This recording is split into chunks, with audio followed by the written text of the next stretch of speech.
Boa noite, pessoal. Começa agora mais um Léo Estopa ao vivo. Eu queria agradecer a todos vocês pelas participações. Queria pedir para você, por favor, compartilhe aí para a gente aumentar o alcance. E queria lembrar, né, da importância de compartilhar nos grupos de WhatsApp, dos grupos de Facebook. E deixa eu já partir direto para os comentários, que é começando pelo canal do Estopa. Ivana Panhota, primeiro comentário do canal do Estopa, ela manda um boa noite, queridos da esquerda. Boa noite, Léo e família. Caraguatatuba, na torcida por um Brasil melhor, Lula livre. Obrigado, Ivana. Então, muito obrigado pela participação e um abraço especial para o pessoal de Caraguatatuba. Cleusa Bastos, boa noite, Estopa, prazer em revê-lo. Você está bem, Cleusa Bastos? Tudo bem, Cleusa? Roberto Braga, boa noite, Estopa, boa noite, Roberto, boa noite a todos vocês. Yasmin Bastos, boa noite, Léo Estopa, boa noite, Yasmin, boa noite. Todos que estão participando, Angélica M manda boa noite, Matheus Lage pergunta o que aconteceu, Rosinha MM13, boa noite, Léo, Jonathan Oliveira, boa noite, saudades desse povo da live. Pessoal, eu tenho alergia, eu estou em reforma e eu tenho uma certa alergia à poeira e essas coisas, e tem hora que a voz some, então assim, eu não estava tão mal, mas a voz, ela sumiu. E como o trabalho necessita da voz, acabou que nesses últimos 2 dias realmente eu não consegui fazer o trabalho. Muito obrigado, Elton Francisco Siqueira Cavalcante. Boa noite, Léo. Boa noite, Elton. Boa noite, Ettore Zuin. Boa noite. Então, Elton Francisco fala, Léo, como podemos fazer uma frente popular numa democracia burguesa para conseguirmos vencer todos esses retrocessos sociais neste desgoverno neoliberal? Elton, a resposta para essa pergunta é uma resposta triste. O povo precisa entender que não é burguês. Né? Para o povo entender isso, essa pequena reserva financeira que o povo conseguiu fazer tem que acabar. Ou seja, a resposta para a sua pergunta, ela é triste, que é mais ou menos assim, espera alguns meses e a fome vai voltar, e a fome acaba fazendo isso. Nós não temos condições de fazer isso. O Bolsonaro está fazendo isso por nós. Thaís Neves, é triste, mas a maioria do povo deve ser provavelmente que a maioria do povo não sabe o que está acontecendo. E os bolsominions arrependidos vão votar na direita. Obrigado, Thaís Neves, pelo superchat, primeiro superchat da noite, superchat que é muito importante para o crescimento dos canais. É muito importante também compartilhar, convidar os amigos. E olha, Thaís, é mais ou menos o que eu estava falando. Pode ser que sim, pode ser que não. O voto na direita, ele vem da falta de consciência política, na falta de noção do povo. E olha, nós tivemos uma eleição de uma pessoa do PSDB na cidade de Paulínia. Eu vou contar para vocês um pouco do que significa isso. Deixa eu ver se tá tudo certinho ali. Eu vou contar para vocês um pouco do que significa isso, mas deixa eu abrir aqui uma notícia. Eleição prefeito Paulínia. Deixa eu ver se eu acho alguma notícia aqui para mostrar para vocês. Tá aqui, ó. É mais ou menos em cima do que você tá falando, tá, Thaís Neves? Veja bem, observem isso aqui, pessoal.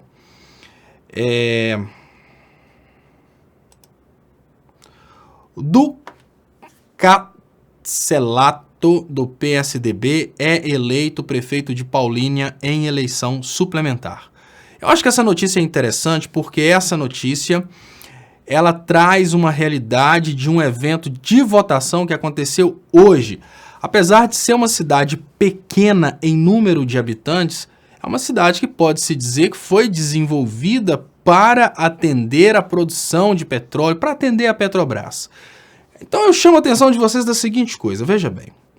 A Petrobras, sendo brasileira, ela atende interesses brasileiros. Paulínia é uma cidade que podemos dizer que tem um benefício muito grande de uma Petrobras brasileira. A Petrobras brasileira não é uma intenção do PSDB. Por que eu estou chamando a atenção disso? Exatamente o que a Thaís Neves falou. E os bolsominions arrependidos vão votar na direita. Olha bem, o que aconteceu agora, nesse momento, nesse final de semana? Uma cidade que tem uma economia baseada nos recursos advindos do petróleo, ela elegeu uma pessoa do PSDB, que é um partido contra a Petrobras, sendo patrimônio do brasileiro. contra o petróleo sendo um patrimônio do brasileiro. Ou seja, tá tudo errado. Olha, eu não conheço esse Du Catzelato, talvez vai ser o melhor prefeito da história da humanidade, mas eu conheço esse partido. O partido é um partido contra o petróleo ser patrimônio do povo brasileiro. E Paulínia é uma cidade que é muito beneficiada pelo fato do petróleo ser do povo brasileiro. Então, o que eu consigo, qual que é a leitura que eu consigo fazer desse evento? Volto a dizer isso, eu não estou falando das eleições de prefeito que aconteceram há tempos atrás, eu estou falando das eleições de prefeito que aconteceram nesse final de semana, são eleições suplementares. Então podemos dizer que se a eleição para presidente da República fosse hoje, Paulínia, que tem uma economia mais ou menos, a economia que existe em função do petróleo ser do povo brasileiro, votaria no partido que foi contra a venda do petróleo brasileiro. Eu vou repetir porque isso é muito simbólico, é muito simbólico. Eleições municipais na cidade de Paulínia, que é uma cidade que sobrevive economicamente dos frutos do petróleo brasileiro, resultaram em um prefeito do PSDB, que é o partido que mais lutou pela venda do petróleo brasileiro. Tá tudo errado. Tá tudo errado. Podemos dizer que o povo não tem realmente noção distante do que é ideologia, do que é partido, e isso explica por que pessoas com camisa dos Correios bateram panela e pediram fora Dilma. Porque as pessoas não sabem do que está acontecendo. As pessoas não têm noção, não têm consciência política. Quando a gente percebe que uma cidade que depende do petróleo vota no partido que trabalhou desde a descoberta do pré-sal pela entrega do pré-sal, você nota que está tudo errado. E por que eu falo com vocês que a única forma de libertar o povo brasileiro é com a educação e consciência política? Por causa disso. Esse resultado é um resultado extremamente importante nesse momento. Mesmo com o fracasso do governo Bolsonaro, que é uma extensão do governo PSDB, mesmo com o governo do PSDB tendo lutado todo esse tempo pela venda do pré-sal, uma cidade que foi praticamente criada, né, não praticamente criada, mas uma cidade que praticamente tem uma economia por causa do pré-sal, ela vota no partido que lutou pela entrega, pela doação do pré-sal para os gringos. Falta de consciência política, falta de inteligência que produz isso. Sem distribuir conhecimento, não adianta, a gente não muda esse quadro, não. Deixa eu agradecer aqui, Marcelo Carrenho. Muito obrigado, Marcelo Carrenho, pelo superchat, que é muito importante para o crescimento dos canais. E no momento que eu agradeço o superchat, eu lembro da importância de compartilhar para aumentar o alcance. E lembro também que você pode ajudar meu trabalho através das contas bancárias que estão anunciadas aí nas descrições desse vídeo. Deixa eu liberar os comentários. E Flowers fala: a educação deve ter falhado nos últimos 20 anos. Resultado está aí. Flowers, nunca tivemos essa educação conectada à consciência política. Essa educação conectada à consciência política é uma coisa que sempre foi muito comum em metrópoles e não em colônias. Sempre potências trabalham essa educação de consciência política. Já as colônias não. Colônias simplesmente aceitam o que está acontecendo e acham que no lugar de colocar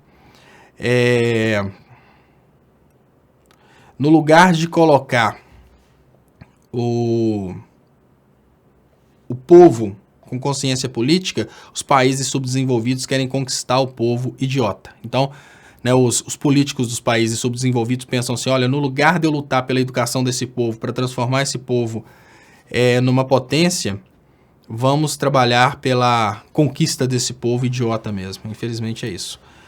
Regina Mas, só a educação pode resolver algo nesse país. Exatamente. Olha, eu tenho uma admiração muito grande pelo ex-presidente Lula por milhares de motivos, mas um desses motivos é que o Lula, ele trabalhou muito o investimento na educação. Claro que as críticas a respeito da qualidade da educação no Brasil são críticas pertinentes, mas o Lula, ele nunca cumpriu a função de puxador de orelha de professor, ele sempre cumpriu a função de presidente da República. Então, o ato do presidente da República de construir universidades, de lutar para que as pessoas possam chegar a uma universidade, é um ato muito lícito nesse sentido, né? De, olha, vamos empoderar nosso povo com consciência para que nunca mais nosso povo seja escravizado através de sua própria estupidez. O problema todo é que o povo brasileiro é um povo que... O povo brasileiro é um povo que vai se adaptando, infelizmente. E esse povo que vai se adaptando, esse povo foi se adaptando ao incentivo à educação. Então, o que aconteceu?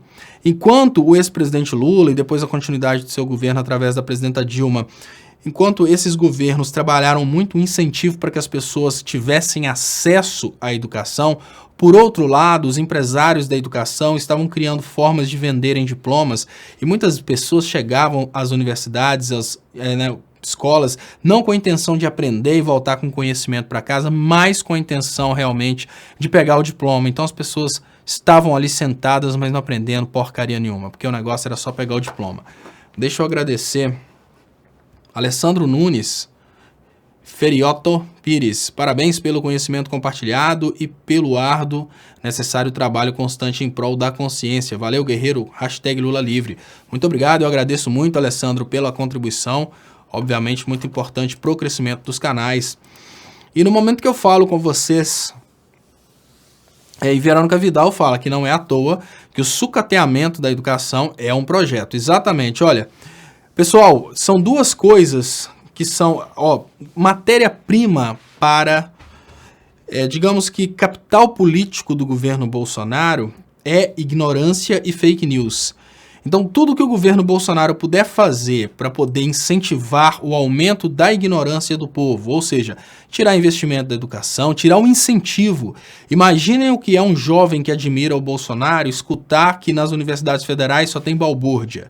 Imagina como que é um jovem que é fã do Bolsonaro ouvir constantemente a ideia de que as universidades são lugares de fumar maconha, etc, etc. O cara começa a pensar, nada. Olha, eu vou contar para vocês uma história a respeito da minha vida, de como que eu acho importante termos cuidado com aquilo que nós falamos, e tem a ver com a educação, e me mostra muito como que eu, digamos que, como que eu aprendi que hoje a gente tem que medir as palavras, principalmente você que é pai. Eu tenho um grande amigo que conseguiu ficar, vou até fazer o jabá do canal dele aqui, como eu faço constantemente, toda vez que eu falo dele, e vou contar uma história, que é o Canal Verdade. Eu conheci o Paulo do Canal Verdade pessoalmente. O Paulo é uma pessoa gigante em todos os sentidos, porque o Paulo, ele é aquela pessoa que conseguiu se dar bem na vida, depois de muito esforço. Ele veio de uma situação de miséria. Esse Paulo que veio de uma situação de miséria conseguiu empreender. Ele agradece muito o ex-presidente Lula por causa da condição política e econômica que deu para ele condições de crescer o negócio dele. Respondendo o Lenildo aqui, esse programa é ao vivo, Lenildo. Eu voltei hoje, domingo, no dia 1/9. Então é um programa ao vivo, sim. Agora são 23h06. Olha, pessoal, eu tô falando do Paulo por causa do seguinte. Aquilo que a gente fala é muito importante. O que o ídolo fala é muito importante. Muitas vezes o ídolo é o seu pai. Então, se você é pai, tome muito cuidado com as coisas que você fala.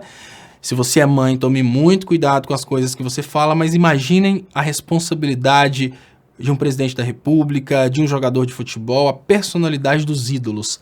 Eu vou contar para vocês uma história que eu contei para o Paulo do Canal Verdade, porque eu vi ele brincando da mesma forma que meu pai acabou me tirando do caminho dos estudos por muitos anos. Eu me lembro que estavam conversando, meu pai e outra pessoa que eu não me lembro quem era. Eu devia ter talvez 9 anos de idade, 10 anos de idade, porque eu me lembro que eu estudava na Escola Estadual Carlos Trivelato, então a faixa de idade seria essa. E o meu pai conversando, uma coisa que é muito comum, né? As pessoas costumam quando as pessoas não têm um curso superior, meu pai era técnico em contabilidade, quando as pessoas não têm um curso superior, eles tentam compensar o curso superior falando sobre, às vezes, um sucesso sobre alguém que tem um curso superior. Então, meu pai falou que ele estudava o técnico em contabilidade junto com o meu tio, e o meu pai parou de estudar o técnico em contabilidade, parou de estudar quando ele terminou o técnico em contabilidade, foi trabalhar, enquanto meu tio continuou a estudar. Meu tio fez direito, se tornou advogado, só que o meu tio não teve um sucesso econômico. O meu pai nunca foi rico, mas teve um sucesso econômico, digamos que melhor que o meu tio.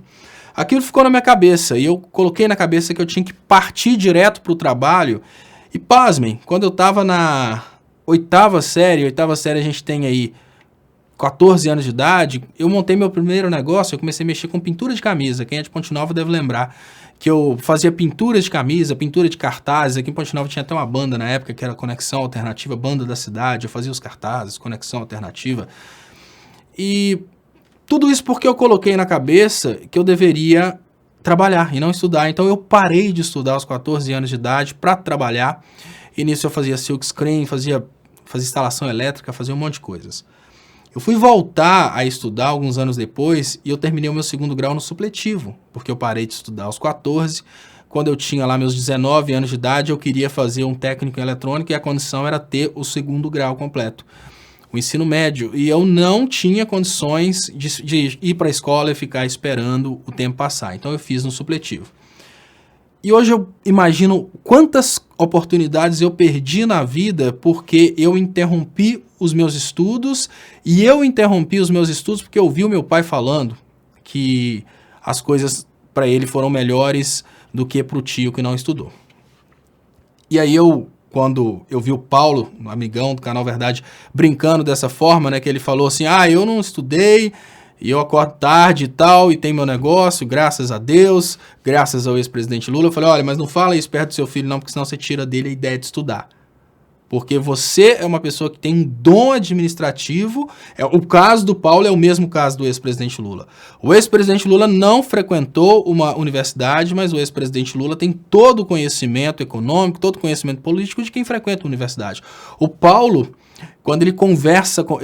Eu sou graduado em administração, sou registrado no CRA de Minas, e eu conversando com o Paulo, que nunca fez nenhum curso na área administrativa, eu vi o Paulo tendo ali, por dom, por tato, todo o conhecimento que você aprende na universidade. Assim, todo é impossível, lógico, mas todo o conhecimento importante para o negócio dele, que você aprende em administração, conhecimento de logística, conhecimento de diversificação, várias coisas que a gente aprende na universidade, ele sabia por dom.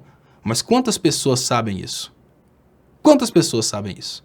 Pouquíssimas pessoas vão ter o dom, né, de saber, assim, praticamente aquilo que as outras pessoas precisam ir para as universidades para aprenderem.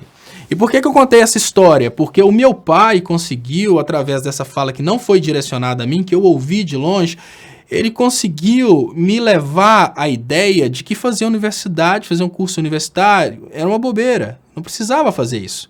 E eu realmente demorei muito a voltar a fazer meu supletivo. Quando eu fiz o meu supletivo, depois que eu voltei para os estudos, fiz meu técnico em eletrônica, e olha, eu perdi muitas oportunidades porque eu não tinha um curso superior, muitas. Eu estava em lugares certos, na hora certa, sem o conhecimento certo. Perdi o meu sonho sempre foi dirigir no cinema, ser diretor de cinema, e eu trabalhei com um dos maiores diretores do Brasil, que é o Elvésio Raton, e com certeza, se eu tivesse um curso de comunicação social, por exemplo, ele teria tido a coragem de me entregar alguns documentários para eu dirigir, porque muitas coisas que apareciam na produtora eram dirigidas por pessoas que não eram o próprio Elvésio. Então, perdi muitas oportunidades por causa disso.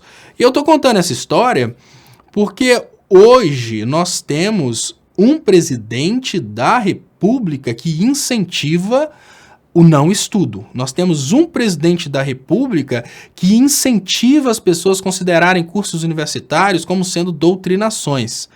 Hoje temos um presidente da República que incentiva a ideia de que as universidades são lugares para você ir fumar maconha. E se você imagina que, olha, Esse presidente, ele é ídolo de muitas pessoas, dentre elas jovens.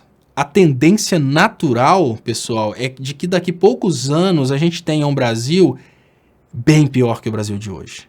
O Brasil vai piorar e vai piorar muito, porque os ídolos de hoje estão incentivando coisas erradas. Marcelo Mediawall fala... Marcelo Mediawall fala aqui: ser contabilista ou contador também era possível. Hoje não, somente após o exame de suficiência. Marcelo Mediawall. Eu me formei antes do exame de suficiência, Marcelo. O meu registro está pausado porque eu não estou exercendo, então eu não quero pagar o CRC, mas eu tenho o meu registro no CRC anterior a essa questão do exame de suficiência. Mas eu não sou contra o exame de suficiência, não. Eu acho que o único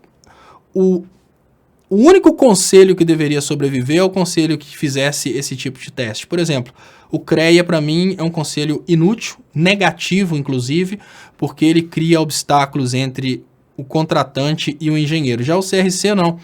O CRC, com o exame de suficiência, ele pelo menos coloca um critério mínimo, né, para ser engenheiro, ou para ser contador, né? Mas tem pessoas que contestam, tem pessoas que acham que essa coisa de exame de suficiência é uma coisa errada, mas isso é opinião, eu não brigo por isso, não. Eu brigo pelo fim do CREA, isso eu luto pelo fim do CREA, porque eu vejo o CREA como sendo um obstáculo para a sociedade brasileira. Para vocês terem uma ideia, pessoal, a função mais importante que eu acho que existe no trabalho, sem sombra de dúvidas, a função mais importante é a segurança do trabalho.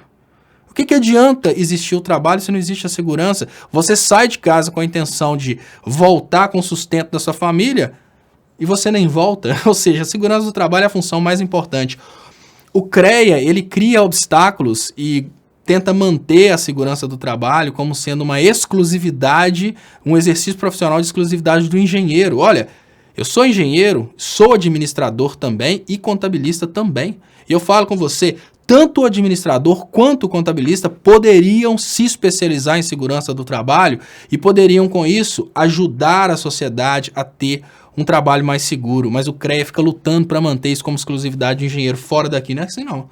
Fora do Brasil, a segurança do trabalho é uma coisa tão importante que ela é um curso à parte. Então tem vários níveis. Aqui no Brasil a gente tem o técnico e o engenheiro de segurança do trabalho. E funciona mais... O mais importante no Brasil é a reserva de mercado. É muito estranho isso. O importante não é a segurança do trabalhador. O importante é reservar aquela fatia daquele trabalho, daquele mercado para determinados profissionais. Então eu vejo o CREA como sendo um emperro para o desenvolvimento econômico do Brasil, um emperro para, digamos que, valorização do trabalhador.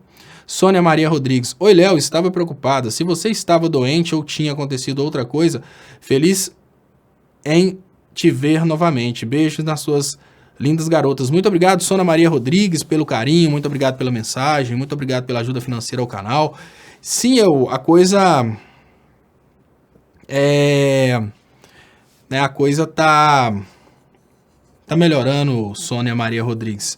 Eu queria agradecer muito e lembrar que vocês podem ajudar meu trabalho através das contas bancárias que estão anunciadas aí nas descrições desse vídeo. E deixa eu ver aqui o que diz o Cauê Trasmonte, que falou aqui sobre a faculdade de economia. Vamos ler aqui, pessoal, tá chegando aqui embaixo. Estopa, faculdade ND, economia, não é doutrinação de direita?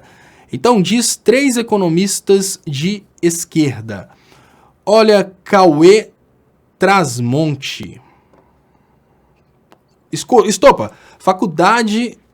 Eu não entendi o ND. Se você quiser que eu te falo 3 economistas de esquerda, eu vou te falar que existem, obviamente, muitos economistas que são de esquerda, mas você nunca vai encontrar um economista comunista.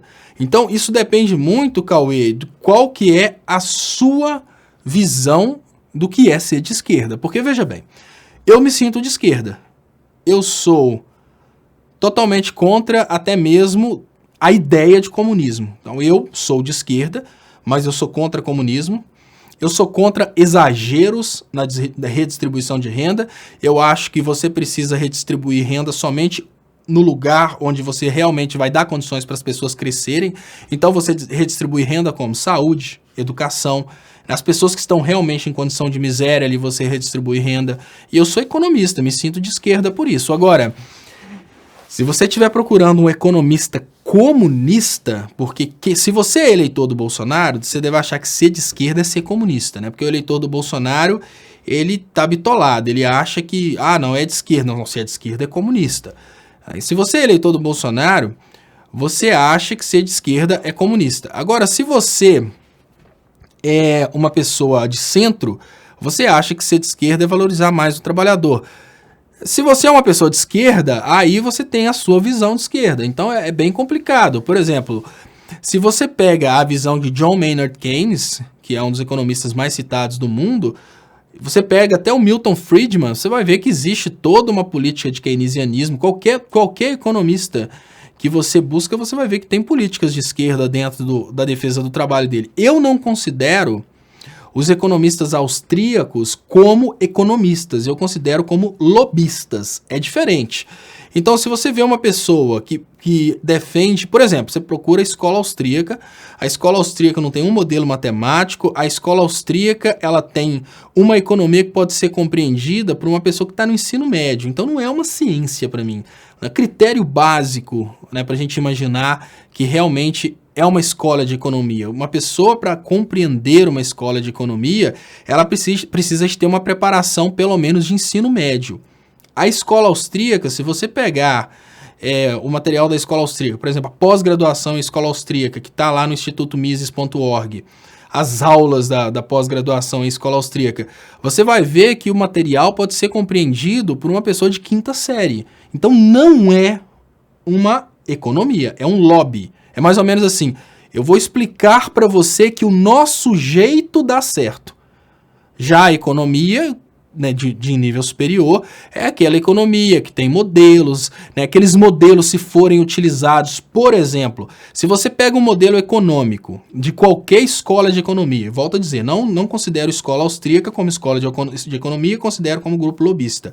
Se você pega um modelo econômico de qualquer escola de economia, você pode utilizar desde uma forma bem simples, que é uma explicação, né, igual a galera gosta de falar, vou refutar usando tal teoria. Como você pode usar ferramentas, por exemplo, da engenharia de produção e pode colocar numa matriz de otimização, né, um monte de coisas que podem acontecer aí aplicando essas teorias aí de economia. Então, depende disso. E agora, o Paulo Júnior pergunta, o que você acha do Lula apoiar países comunistas? Olha, o Paulo Júnior, e o Anderson Fernando fala aqui, vou até colocar aqui, amigão, economia progressista é de bem-estar social. Pronto, bem-estar social, acabou, né?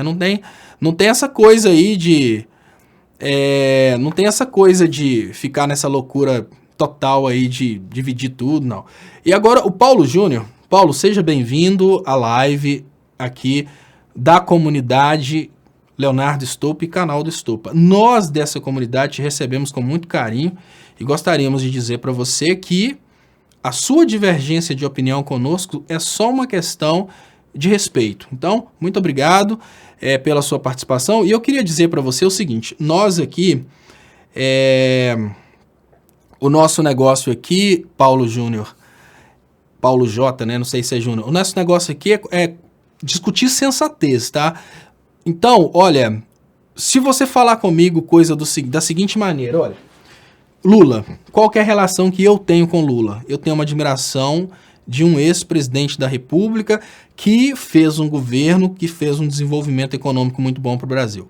Então, se você pergunta para mim, assim, eu estou só contextualizando para as pessoas que são eleitores do Bolsonaro, estão chegando agora, não conhecem ainda o que é o canal do Estopa, o que é o canal Leonardo Estopa, só para que você tenha condições de entender, Paulo Júnior, se você virar para mim e falar assim, olha, o que você acha do Lula cultuar o Deus bolinha vermelha, dar 3 piruetas para trás, beber a bebida tal e fumar 35 produtos entorpecentes, eu vou virar e vou falar assim, olha, para mim não interessa absolutamente nada, porque a relação que eu tenho com ele não é uma relação de filho, nem de pai de ex-presidente da República. Então, mas o que você acha do Lula gastar a metade do salário dele com prostitutas de luxo? Olha, eu acho que o Lula está aplicando a política keynesiana, está redistribuindo dinheiro para as prostitutas de luxo. Não interessa absolutamente nada a performance dele como presidente da República. Então, Paulo Júnior, o que eu quero dizer é que nesse momento eu faço avaliações unicamente relacionadas à função política da pessoa e não quero nem saber de coisas ideológicas. Então, sob o aspecto político-econômico, Paulo Júnior, a gente pode dividir a situação do país em uma situação em que o país vai ter vantagem competitiva e uma situação em que o país não vai ter vantagem competitiva.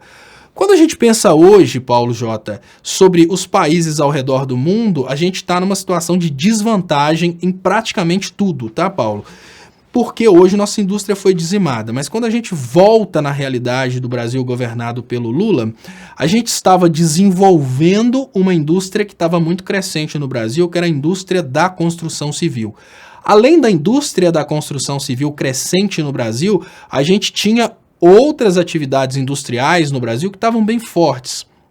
Quando um país quer crescer as suas atividades mais lucrativas, Paulo, ele se relaciona e faz negócio com países menos desenvolvidos. Quando um país procura países mais desenvolvidos para fazer negócios, normalmente ele vai oferecer coisas menos desenvolvidas. Eu vou dar um exemplo para você, Paulo. Eu vou dar um exemplo relacionado a duas atividades porque a partir daí todas as pessoas vão conseguir entender. Eu vou começar falando sobre a atividade da construção civil. Então pensa o seguinte, Paulo J.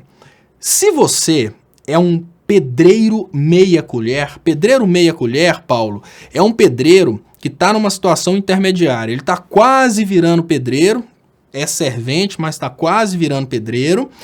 E quase virando pedreiro, ele ainda não tem o status de pedreiro, mas ele já quase consegue fazer o serviço. Esse pedreiro meia colher, ele representa muito bem a situação do Brasil durante o governo do ex-presidente Lula. Ele não era potência, como ele também não era o que ele é hoje, um país totalmente destruído. Esse pedreiro meia colher, ele tem que escolher com quem ele vai trabalhar. Então presta atenção nessa parte que é mais importante, tá, Paulo? Se o pedreiro meia colher procura um servente para ele trabalhar, a condição que vai ser estabelecida vai ser a seguinte: esse pedreiro meia colher vai ser promovido a pedreiro e o servente vai fazer o serviço pesado. O pedreiro meia colher vai ganhar o dobro que o servente, porque ele vai fazer o serviço mais especializado, enquanto o servente vai fazer o serviço mais pesado. Se esse pedreiro meia colher procura um pedreiro para ele trabalhar, a condição vai ser completamente diferente. Ele vai ser reduzido a servente, vai fazer todo o serviço pesado para que o pedreiro que ele escolheu para trabalhar faça o serviço especializado. Por que eu te dei essa contextualização, Paulo? Por causa do seguinte: o Brasil, naquela condição que ele estava durante o governo do ex-presidente Lula, ele fazendo negócio com países menores, ele estava na condição de vantagem. Então o que ele forneceria? Ele forneceria produtos industrializados para Venezuela, para Cuba, indiferente do modelo político. Pode ser comunismo, retardadismo, bostismo, seja lá o que for o modelo político, você olha para o seu cliente como cliente. Imagina que um cara vai na sua padaria para comprar pão. Você, como dono da padaria, quer vender para ele. Você não vai virar para ele e falar: oi, cliente, primeiro me fale se você é cristão, se você é muçulmano, me fala se você é budista, depois eu vou ver se eu te vendo pão. Então pronto, acabou dessa forma, né? O Brasil procurava países menores, porque aí o Brasil ia oferecer produto industrializado e não matéria-prima. Assim como, se um pedreiro, meia colher, que está quase virando pedreiro, procura um servente, Na obra ele vai trabalhar com aquele servente na condição de pedreiro e o servente faz o serviço pesado. Vamos inverter a situação, Paulo Jota. Vamos imaginar que no lugar do Brasil procurar Cuba, Venezuela, países da África para fazer negócios, o Brasil procurasse somente países desenvolvidos como os Estados Unidos e países europeus. Seria a mesma condição de um pedreiro, meia colher, que está quase virando pedreiro de verdade, sempre trabalhar de servente para um pedreiro. Ele nunca vai fazer o serviço de pedreiro, ele sempre vai fazer o serviço pesado. O Brasil, fazendo negócios com os Estados Unidos e com a Europa, é o Brasil de hoje. Agora a gente não precisa nem de falar de uma coisa que vai acontecer no futuro, igual eu fazia 3 anos atrás. O Brasil de hoje, o que ele vende? Ele vende produtos agrícolas, ele vende minerais e vai comprar de fora até filtros de Israel. Qual que é o problema disso, Paulo Jota? Nessa condição de um produto, de um país que só entrega matéria-prima, os salários no Brasil serão sempre menores, porque matéria-prima é mais barato que o produto acabado.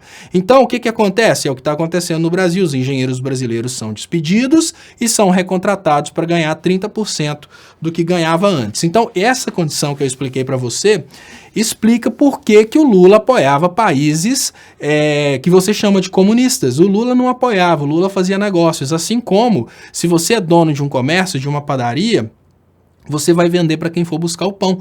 E não necessariamente vai escolher e falar, eu só vendo pães se o cliente for dos Estados Unidos. Não, você vai vender pães para quem quiser comprar. A diferença básica é que se for um país desenvolvido, ele não vai querer comprar o pão. E aí vamos falar sobre a padaria, que eu falei que ia dar 2 exemplos. Imagina você, Paulo Jota, que você é um padeiro. E como padeiro você tem 2 opções. Ou você procura uma padaria grande para você fazer negócios, ou você procura necessariamente um cliente para você fazer negócios. O cliente é pequenininho, você não pode nem comparar o poder do cliente. Vamos pensar, ou você procura a padaria grande, ou você procura, por exemplo, o comércio de São João. Aí você vai pensar, peraí, por que o Paulo só vende para São João comunista? Você vende para São João comunista, Paulo, porque é o seguinte... Você monta uma padaria e tem os pequenos comércios que vão comprar pães na sua mão para revender. Essa relação te coloca como dono da padaria e você vai comprar trigo, produzir o pão e vender para esses pequenos comércios. Isso porque você está se relacionando com o menor, com o Venezuela, com o Cuba, com o São João. Mas se você decidir relacionar com o superpoderoso, com os Estados Unidos, e procura a padaria dele, você tem 2 opções. Ou você vai oferecer trigo para ele, ou seja, matéria-prima, ou você vai trabalhar de empregado para ele, porque você não vai ter condições de formar uma grande parceria como padeiro com uma padaria grande. Você é pequeno para ele. Essa é a forma, Paulo Jota, que eu tenho para explicar para você o porquê que é muito mais negócio para países na condição intermediária, como o Brasil estava na época do governo do ex-presidente Lula, fazerem negócios com países em desenvolvimento do que com países desenvolvidos. Em desenvolvimento, a gente vende produto industrializado. Com países desenvolvidos, a gente vai negociar matéria-prima. Agora, uma forma muito interessante, Paulo Jota, de você entender se é mais negócio se é melhor fazer negócios com Venezuela, países da África ou Cuba, ou se é melhor fazer negócio com os Estados Unidos, é você, Paulo Jota, pensar, é melhor viver no Brasil de hoje ou é melhor viver no Brasil do Lula? Tem mais empregos no Brasil de hoje ou tem mais empregos no Brasil do Lula? Né? Pensa assim, toda vez que você pensar, peraí, é mais negócio fazer o que o Lula fazia ou é mais negócio fazer o que o Bolsonaro está fazendo? É só você se perguntar dessa forma. Olha, tinha mais desemprego na época do Lula ou tem mais desemprego hoje? A economia bombava na época do Lula ou a economia está bombando hoje? Né? Basicamente, você pode pensar assim, porque olha, nós continuamos os mesmos, as igrejas continuam as mesmas, porque as pessoas falavam que o crescimento econômico era por causa das igrejas, o Brasil continua o mesmo. O que está acontecendo? Que hoje a gente não está conseguindo fazer a produção que a gente fazia antes. Tem alguma coisa aí. Tem alguma diferença. A diferença é isso, cara. Mas enfim, volto a dizer, seja bem-vindo. Né? A ideia da live é essa mesmo, é conversar sobre diferenças de ideologias. E aí vem o Marcos Tarcísio e fala, PT vai roubar o pão todo e distribuir com a mortadela para a galera. Marcos Tarcísio. O PT então se torna aí o Robin Hood. O PT pega todos os pães dessa padaria, vai lá na friboica do Lulinha, você esqueceu que a friboia do Lulinha? Bate um fio usando o telefone da Oi, porque a Oi também é do Lulinha, e manda a Ferrari de ouro do Lulinha buscar todo mundo que mora na cidade, manda o jatinho do Lulinha buscar gente lá na fazenda do Aécio e ainda manda o iate do Lulinha buscar todo mundo que estiver na praia nadando, leva essa galera toda para comer pão da padaria, do exemplo que eu dei, mais mortadela da Friboi. Então, muito obrigado, Marcos Tarcísio. O Brasil está seguindo os caminhos da... Agora, o João Anderson Souza fala, o Brasil está vivendo os caminhos da Venezuela. Exatamente, agora tá mesmo. Agora tá. Agora podemos dizer que tá. Né? E eu falei com vocês que eu ia falar sobre essas questões de pilantragens. E deixa eu ler RDB Palpites. Bons palpites. Léo, educação é fundamental para uma sociedade melhor. O problema são alguns meios de comunicação que colocam muita mentira na cabeça de muitos brasileiros. Sim, exatamente. Mas para que as pessoas não sejam cooptadas pela mentira, é importante a educação. Deixa eu ver qual que é a tréplica do Paulo aqui. Então, ele fala, não questão de partido e o futuro do nosso país que está em jogo. Menos Estado, mais progresso. Não, tudo bem, eu concordo. Tá, Paulo J?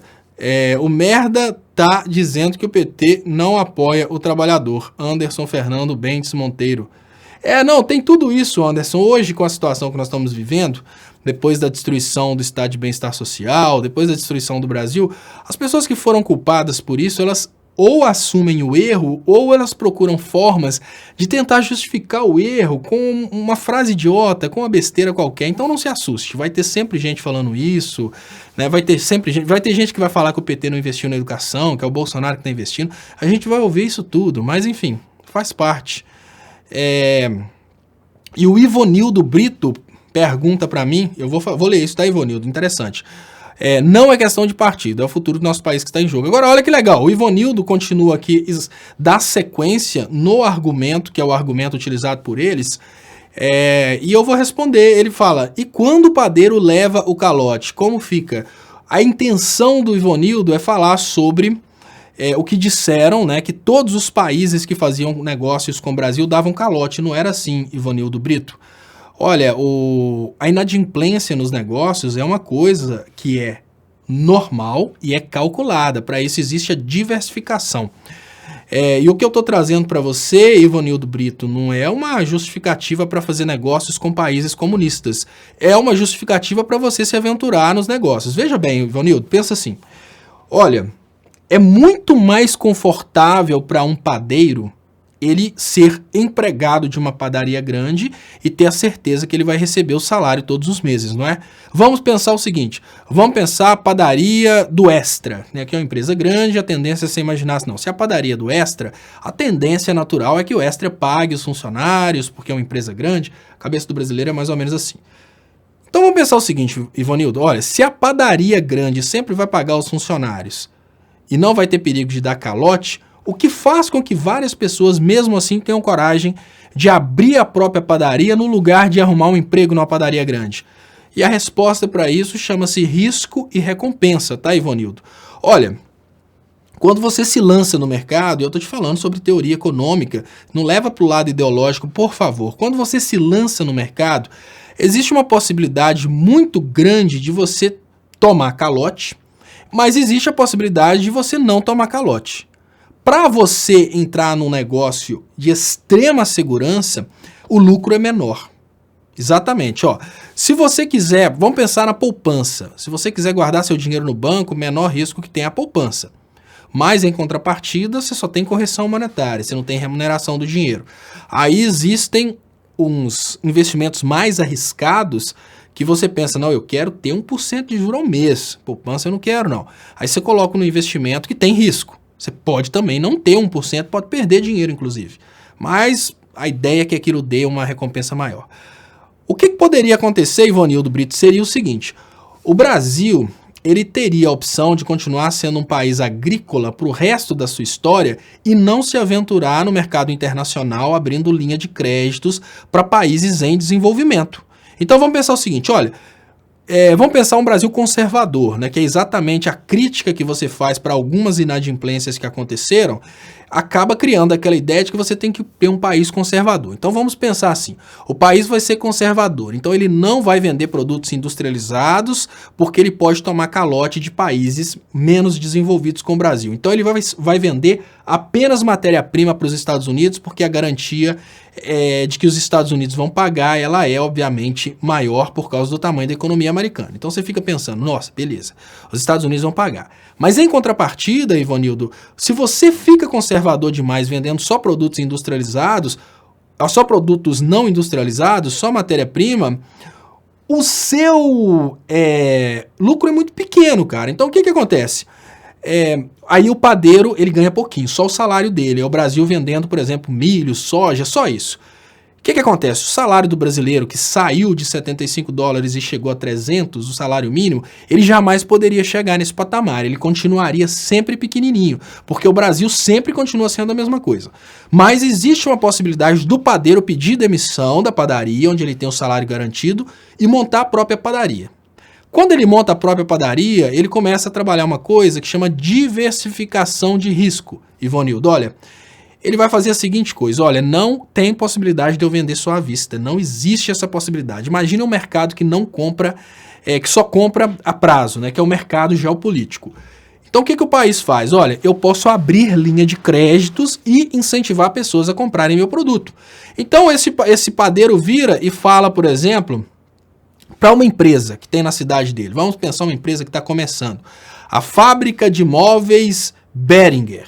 A fábrica de móveis Behringer está começando, eles têm costume de comprar, por exemplo, pães lá na padaria do Extra, porque a padaria do Extra deu para eles uma linha de crédito. Aí o que o padeiro que pediu demissão falou? Olha, para de comprar na padaria do Extra e compra na minha mão. Aí o que a fábrica Behringer vai falar com ele, Ivanildo? Olha, padeiro, lá eu tenho prazo, você me dá prazo? Aí o padeiro fala, sim, eu te dou prazo.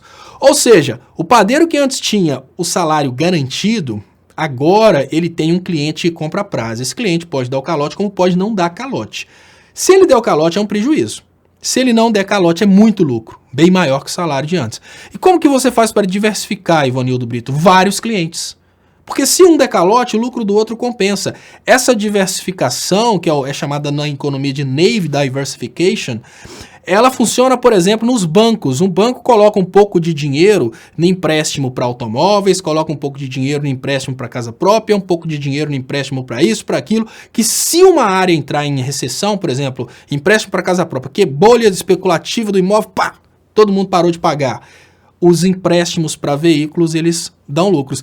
O dito popular para isso, Ivanildo Brito, você nunca deve colocar todos os ovos em uma cesta, que se você cair, quebra tudo de uma vez. Então, você coloca vários, né?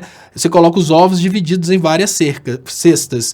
E é isso que o país faz. Então, se você pega o Brasil, que conseguiu multiplicar o PIB em 5 vezes, exatamente porque ele entrou de uma forma frenética no mercado geopolítico, oferecendo produtos industrializados, e você ignora o fato de que o Brasil cresceu economicamente, o BNDES nunca deu prejuízo, o BNDES só deu lucro, e você começa a chorar um ou outro que deu tombo, você vai fazer a seguinte coisa, você imagina que hoje, Ivanildo, o Banco Itaú decidisse fechar as portas porque alguns clientes não estão pagando. Você entendeu? Então você me pergunta, e quando o padeiro leva o calote, como fica? Ele espera, obviamente, aquele cliente pagar. É absolutamente normal. Por quê? Você saiu de uma situação que você era empregado, passou para uma situação que agora você é patrão. A sua renda multiplicou, mas você vai lidar com algumas inadimplências. Só que o seu lucro é tão maior do que era antes, que ele acaba sendo compensador. Então, antes você ganhava, vamos falar o tamanho do PIB brasileiro, antes você ganhava 2. Era garantido que você só vendia para os Estados Unidos, porque você era só vendia matéria-prima.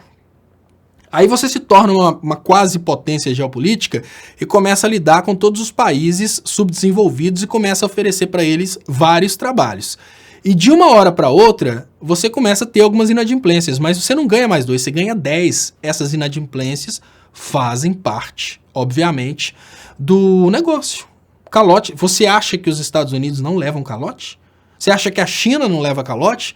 Você acha que países europeus não levam calote? Claro! Isso faz parte, eles tomam calote sim de países subdesenvolvidos, isso é absolutamente normal.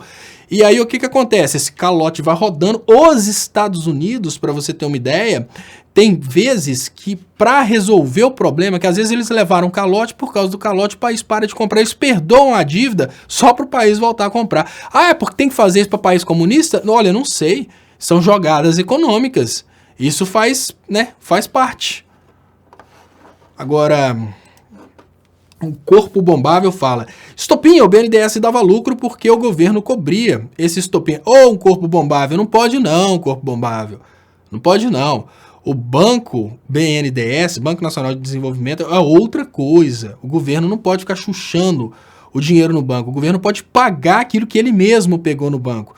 O banco é uma entidade administrada pelo governo, não se confunde, tá? Um corpo bombável. É importante até você estudar um pouquinho isso, tá?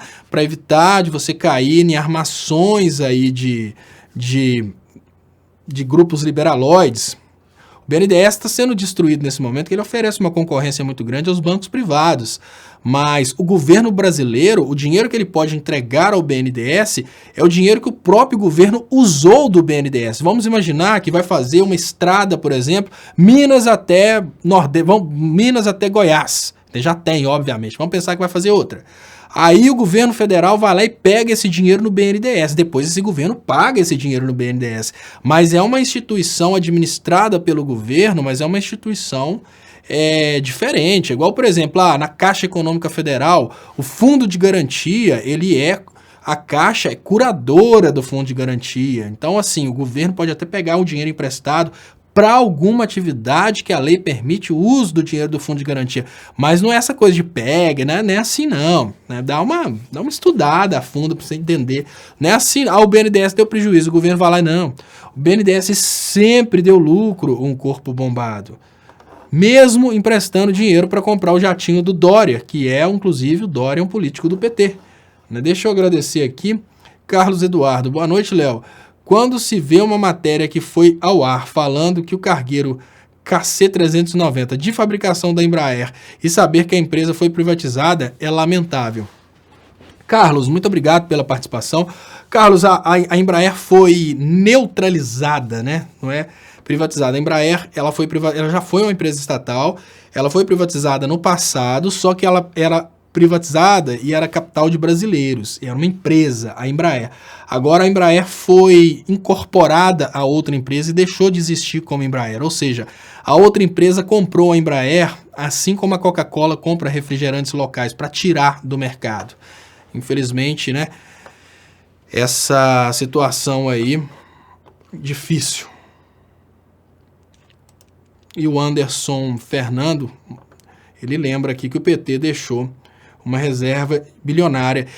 Anderson, e é esse ponto que eu imagino que no dia que os brasileiros souberem que essa história de que o PT quebrou o Brasil, que o PT deixou reservas internacionais de trilhões, e mesmo assim tem bobo acreditando que o PT quebrou o Brasil, quando acontecer o momento do povo brasileiro entender isso, que agora, o que está acontecendo?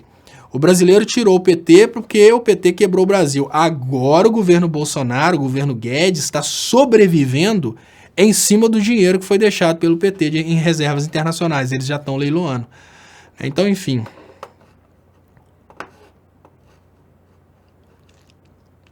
Deixa eu liberar aqui.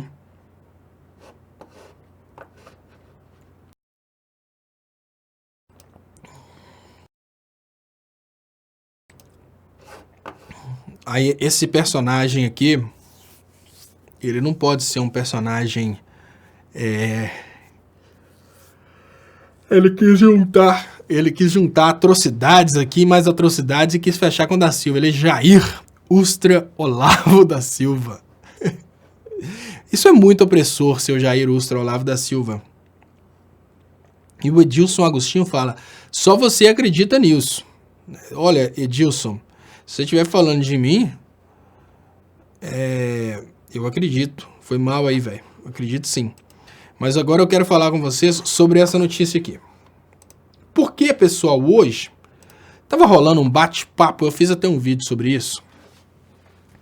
Hoje estava rolando um bate-papo sobre cobrar impostos de igrejas. E porque o pessoal quer cobrar impostos de igrejas, né? Porque acham um absurdo essa situação aí que a galera loucaça dos parlamentares evangélicos, o pessoal tem dinheiro demais e a igreja deles não paga imposto. Mas enfim. O que acontece nessa situação de igrejas, pessoal, é uma situação bem interessante, sabe?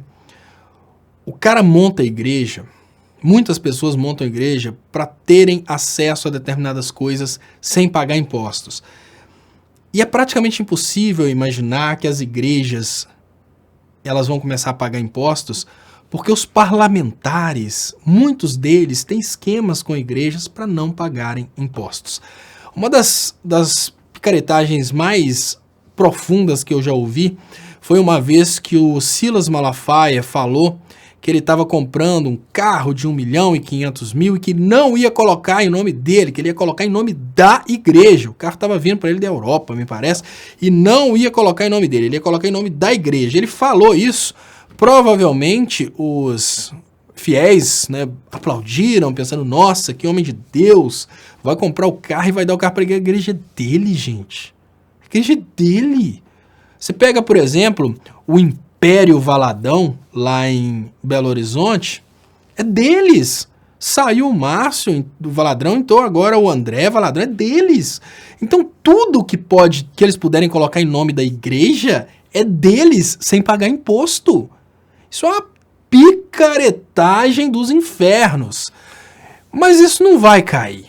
Isso não vai cair, primeiro, porque a coisa está na Constituição. Isso é para garantir uma liberdade religiosa. Isso não vai cair tão fácil assim, não. Não adianta fazer protesto, não adianta brigar. Eu vi que o pessoal está querendo fazer campanha para acabar com essa regalia aí de muitos políticos que montam igrejas para desviar dinheiro e etc. Não cai assim, não. Cai de outra forma.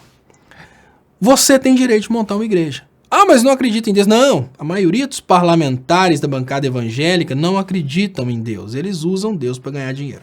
E eu não estou falando com você para usar Deus para ganhar dinheiro. Eu estou falando o seguinte, já que é impossível sonhar com o fim da regalia para os picaretas, que pelo menos o resto da população passe a ter acesso às mesmas regalias. Simples assim. Simples assim. Olha, uma coisa básica que poderia acontecer se as pessoas realmente quisessem acabar com essa regalia das igrejas é todo mundo montar igreja, gente. É muito simples.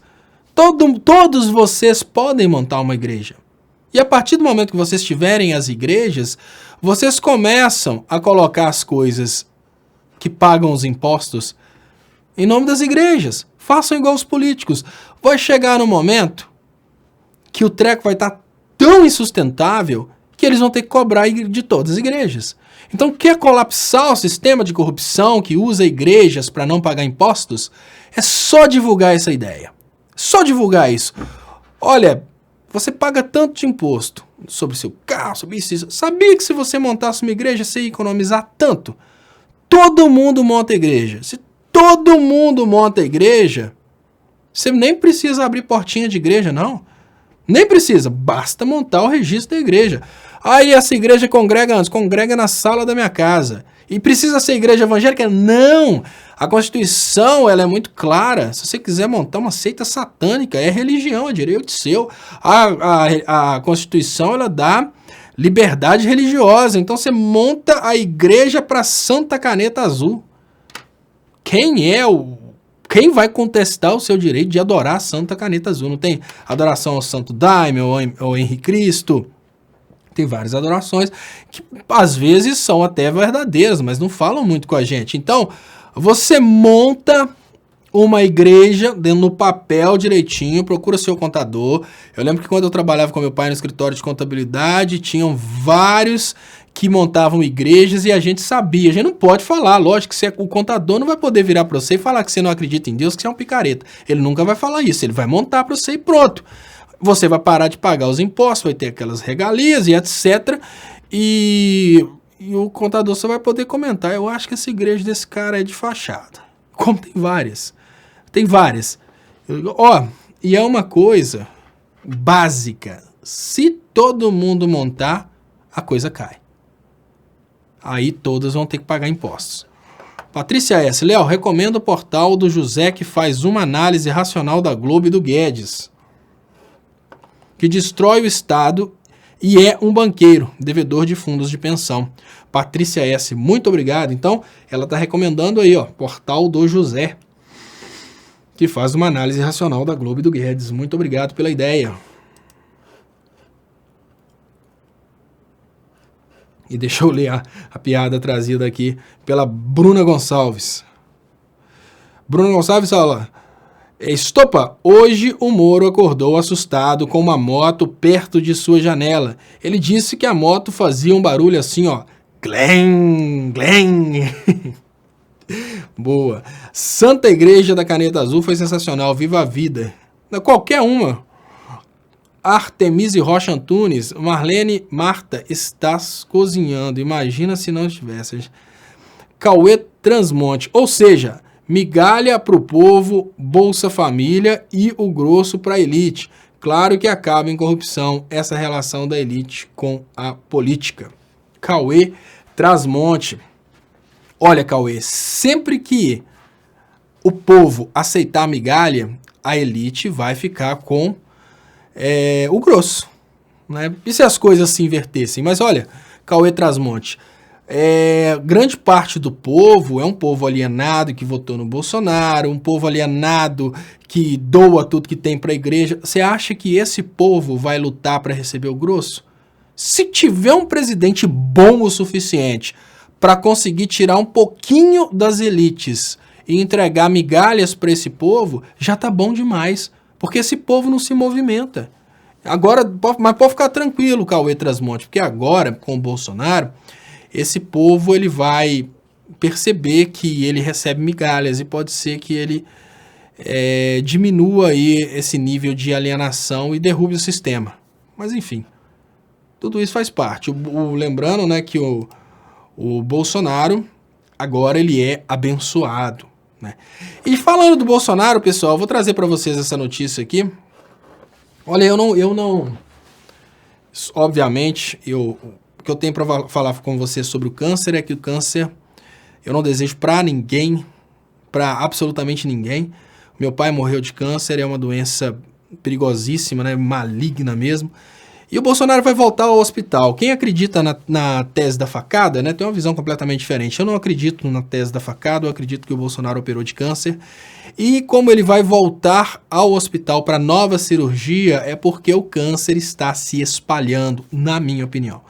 Então pode ser que realmente o Bolsonaro, né, se a teoria de que o Bolsonaro operou de câncer agora está voltando ao hospital para fazer novas cirurgias, isso mostra que o Bolsonaro ele está tendo aí esse processo de metástase constante, né? Porque normalmente o câncer ele pode ser eliminado e não voltar. O Bolsonaro, se ele realmente operou de câncer, e é o que eu acredito, ele esperou a hora oportuna para fazer uma cirurgia.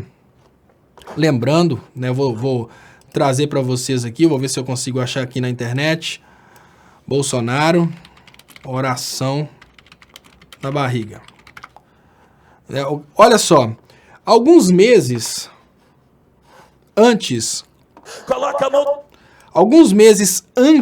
do evento da facada, pessoal, o Bolsonaro, ele passou por uma oração exatamente no local da facada, 4 meses atrás, pastor orando, impondo as mãos sobre Bolsonaro. Por que eu tô falando isso, né? Tem pessoas que acreditam na história da facada. Bom, você pode acreditar no que você quiser, eu não sou essa pessoa que acredita nisso. Essa imagem que vocês estão vendo aí, que está rodando logo atrás, é uma imagem do Bolsonaro em uma igreja evangélica, no local onde ele teve a cirurgia, ele está recebendo aí ele está recebendo essa oração. Olha que interessante. O que eu acho é o seguinte, o Bolsonaro, no lugar do Bolsonaro ter procurado atendimento médico, ele ficou procurando igrejas e tal, e a coisa foi só piorando. Ao meu ver, ele descobriu o câncer um pouco tardio. E eu falo isso porque eu tive essa experiência em casa. Meu pai morreu de câncer, foi exatamente isso. Meu pai teve câncer no esôfago, ele começou a sentir, foi adiando, e depois, quando chegou, fez a primeira cirurgia, morreu na primeira cirurgia. Deixa eu agradecer aqui, Ulisses Tarraf. Eu concordo, ele envelheceu 10 anos. Agora você sabe que cancerosos podem descontar seu ódio. E é o que ele está fazendo com o Brasil. Olha que interessante o Ulisses Tarraf falando. Pode ser que o Bolsonaro, pelo fato dele estar numa fase terminal de câncer, pode ser que ele esteja nesse momento destruindo o Brasil, numa espécie de já que eu estou indo, que o Brasil se vá comigo. Pode ser, não duvidem. Porque o que justifica uma pessoa ter uma postura tão estranha como essa em relação ao Brasil? Apesar de que ele obviamente pensa na continuidade, na sua continuidade através dos filhos, o Bolsonaro, ele realmente não está preocupado com nada, ele não preocupa com absolutamente nada, né? Mas enfim, aí agora, né, esse mesmo Bolsonaro que nessa situação aqui ele estava recebendo, né, essa oração, depois o caso da facada, lembrando que não tem uma foto de sangue durante o percurso para o hospital, não tem uma foto do corte, só tem uma foto de depois da cirurgia, tudo muito estranho. Aí o Bolsonaro teve outra cirurgia, lembrando que teve a gáfia da jornalista da Globo, né? Deixa eu até procurar aqui para vocês. Jornalista Bolsonaro químio. Deixa eu ver se eu acho aqui, ó.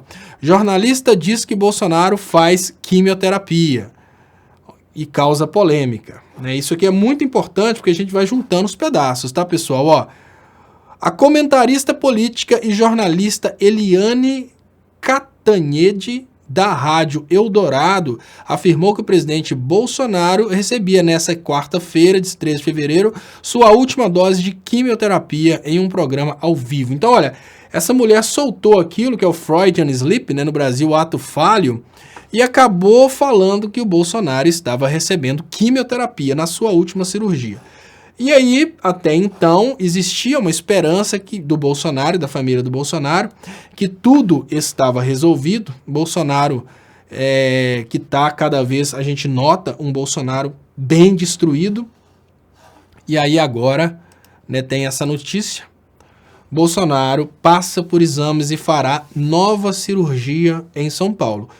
Olha, pessoal, claro, pode ser, sim, uma cirurgia relacionada ao evento da facada, claro que pode ser, mas eu não acredito. Eu acho que o Bolsonaro, agora, por causa desse retorno dele para a mesa de cirurgia, eu acho que o Bolsonaro está numa situação de, assim, de fase terminal de câncer. Mas, claro, isso é uma opinião baseada nesses fatos que eu trouxe para vocês. Álvaro Felipe. Léo, realmente o portal do José é muito interessante, conheça-o. O conteúdo é muito bem elaborado. Então, muito obrigado, Álvaro Felipe, pela participação, pelo superchat, né, pelo carinho. E gostaria de lembrar vocês que vocês podem ajudar o meu trabalho através das contas bancárias que estão aí anunciadas nas descrições desse vídeo. Deixa eu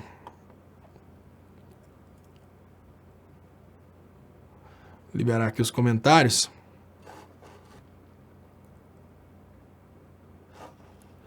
E o Marcos Buck fala: uma pessoa terminal de câncer não sai nem de cama, seu tonto. Marcos Buck, eu não estou falando uma pessoa terminal, né? Eu devo ter errado nesse sentido. O que eu quero dizer é que me parece que o Bolsonaro tem um câncer que é irreversível, né? Tem vários tipos de câncer, tem aquele câncer que sai espalhando como metástase para todo lado aí, e realmente por mais que a pessoa consiga retirar o câncer de um ponto, ele vai para o outro e aí não tem jeito, né? Uma pessoa terminal de câncer deve ser aquela pessoa realmente que está no hospital nos últimos dias de vida. Então desculpa aí, Marcos Buck. E eu não tô tonto, né? Não tô tonto, eu fui realmente, como eu diria, insábio, né? Tonto é outra coisa, tonto é quando o cara sabe, aí ele vai e fica tonto e erra. Não, eu não, né? Eu errei mesmo, pronto. E muito obrigado por você ter trazido isso aí. E a Marta Berna fala, uma coisa interessante, que desde o início do trabalho da facada, ele vem sendo tratado aí por um oncologista. Então tudo isso aí, deixa eu trazer aqui, ó, o desastre ambiental do Bolsonaro causa triplo de queimadas no Amazonas, na Amazônia. Isso é importante porque existe uma conversa entre as pessoas de que as queimadas que estão acontecendo agora são queimadas comuns, que acontecem sempre. A medição é do INPE e vale para o mês de agosto, em comparação com 2018, quando foram registradas cerca de 10 mil casos neste mês do ano. Em 2019, são 31 mil focos de incêndio. Então, o Bolsonaro está realmente nessa super trucida aí.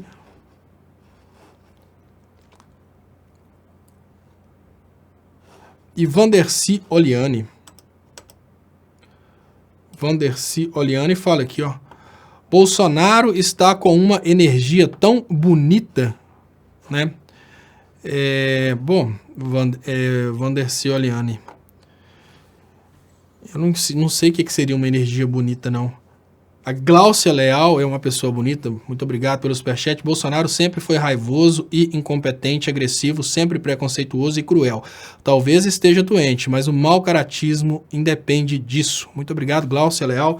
Ela fala assim que não necessariamente é por causa disso que o Bolsonaro está maligno, né? Porque ele sempre foi maligno. Mas pode ser que essa ideia seja de destruir o Brasil dele, né? Talvez seja uma ideia consciente de destruir o Brasil, né? E o Diego Oliveira falou, estou admirado com tantas mentiras que tu falas. Muito obrigado, Diego. Eu sou fera, não sou, Diego? Eu sei que eu sou o máximo. Quer dizer, o máximo é o outro cara. Eu sou um pouquinho acima do máximo para falar mentiras. Muito obrigado, Diego. Obrigado mesmo pelo elogio. E volta amanhã, todo dia, a partir das 10h30. Tô aqui. E olha, isso é uma outra mentira, Diego Oliveira, porque quase todo dia eu atraso. Mas assim, por volta das 10h30 eu tô aqui falando tantas mentiras como você tem ouvido aí hoje. E eu agradeço muito sua participação. Participe aí, seja mais um do clube do Rutmik, como é que chama o outro? Delgado, que já se foi, enfim, tem toda uma galera aí. E eu queria convidar vocês para assistirem aquele vídeo que eu rodo todos os dias. Mas antes, deixa eu ver se eu acho aqui antes. Bom, não tá aqui nesse computador. Eu rodo amanhã. Eu vou pôr aquele vídeo que encerra a live e depois eu coloco a reprise. Muito obrigado e até mais. Aqui no Brasil, a gente tem uma prática muito cruel das empresas que instalam serviços de TV a cabo. Eles não fazem o aterramento do sistema de TV a cabo. O que isso normalmente tem causado no Brasil é a queima de aparelhos televisores, a queima de aparelhos ligados ao sistema de internet do provedor de internet. Por exemplo, a NET não instala o supressor de surtos que é necessário na entrada do sistema de TV a cabo. Da mesma forma que um raio pode cair e queimar um aparelho eletrônico, imaginem o que pode acontecer se uma criança estiver segurando o fio da TV a cabo exatamente no momento em que o raio cai. O que eu estou chamando a atenção de vocês é que o sistema de TV a cabo, como está sendo instalado pela NET em várias casas brasileiras, ele pode causar não apenas a queima dos aparelhos, como pode causar também a morte de pessoas. O que acontece é que na hora que o raio cai, uma indução eletrostática acontece naquele fio que está esticado. E ali, aquele fio recebe centenas de milhares de volts e quebra o isolamento do equipamento. Isso queima a televisão, isso queima os aparelhos conectados à internet e pior, se tiver uma pessoa, ela pode morrer. Por que ninguém fala a respeito disso no Brasil? Porque é muita grana que está em jogo. É muito mais fácil deixar as pessoas mais pobres morrerem sem saber o que está acontecendo do que denunciar uma empresa do tamanho da NET que ela está instalando o sistema sem a devida proteção, porque na hora que cai um raio e queima, eles averiguam e tentam dar barrigada e não pagar a indenização. A tendência natural do brasileiro é deixar para lá. Então eles não atendem, você vai deixando a coisa para lá até o momento em que você perde o direito de entrar na justiça contra eles.